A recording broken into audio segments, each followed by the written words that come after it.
I finished the first draft of this script in late October 2023.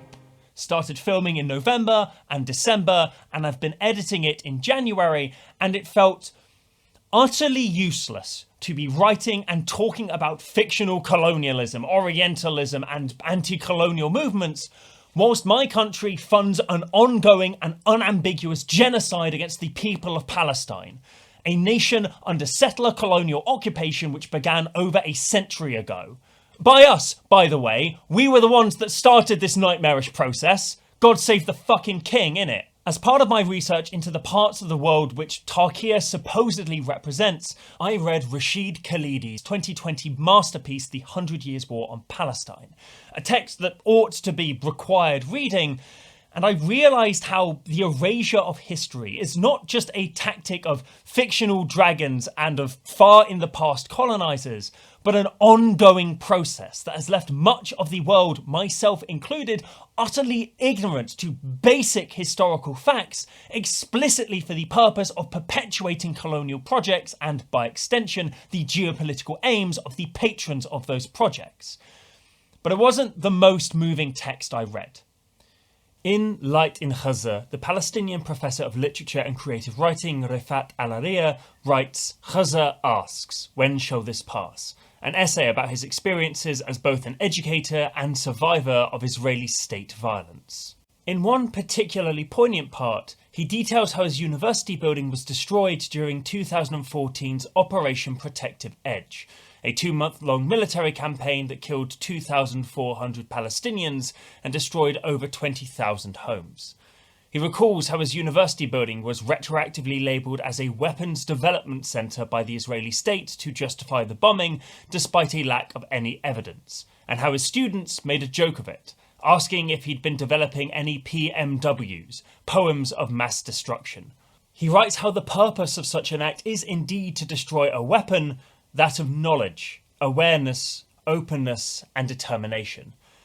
The attacks on such places, so-called power targets as revealed by the devastating reporting from Yavul Abraham in Plus 927 magazine, aren't accidents, but planned atrocities seeking to bring a maximum destruction to Palestinian society and the eventual erasure of the Palestinian people.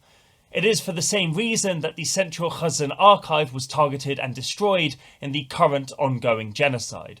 A genocide that, as of recording this addendum in early February of 2024, has displaced 85% of Gaza's population, destroyed a third of all buildings in Gaza, and killed around 28,000 people, at least 40% of whom are children. There is a reason why this conflict has produced the highest death toll for journalists in living memory, and why so many people who have historically spoken up against the occupation have been targeted with arrest or simply bombed in their homes, which, tragically, includes Refaat Alareer, who was killed in an airstrike on his sister's home in December 2023, along with his brother Salah and his son Mohammed, and his sister Asma with her 3 children, Ala, Yahia, and Mohammed.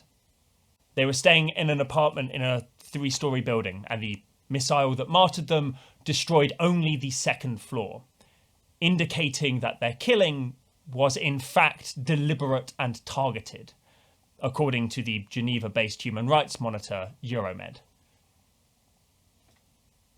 He was a poet. I used to be a poet. Knowledge is dangerous to power, and understanding undermines its very ability to replicate itself. And I hope that if you are looking for educational sources, then some of those that I've cited in this video and linked down below will be helpful to you. But material things need to be done in conjunction with education in order to bring about an end to this violence and eventually the liberation of all people. Much as I did when Russia invaded Ukraine, I will be splitting this month's ad revenue plus as much of my patrons' earnings as I can afford between organisations aimed at alleviating the suffering of people under occupation. Medical Aid for Palestine is a self-explanatory organisation aimed at getting urgent medical care to Palestinians throughout the occupation.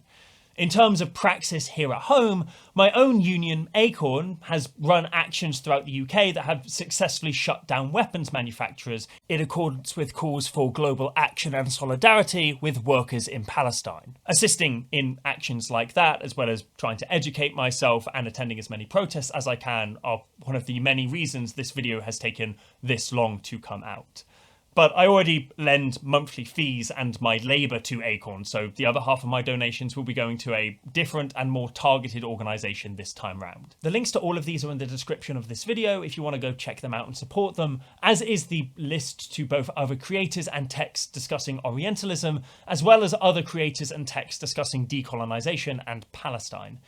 But I implore you not to fall into interpassivity. Not to watch this video, bloated as it is, and think that that's enough for today. If you've made it this far, you obviously give a shit about the fate of the oppressed, and I ask that you not just attend protests if you haven't already, but you actively seek out liberatory organisations to contribute your time to. What happens to the fictional people of Tarkir is a question of narrative direction, gameplay choice, and marketing priorities. What happens to the wretched of the earth, be them Bandanese, First Nations people, Palestinians, or any of the other people still stuck under the thumb of imperialism and growing fascism, is a question of our ability to educate and to organise to support their liberation. This is our apocalypse, and one we must assure is not carried out at all, let alone quietly.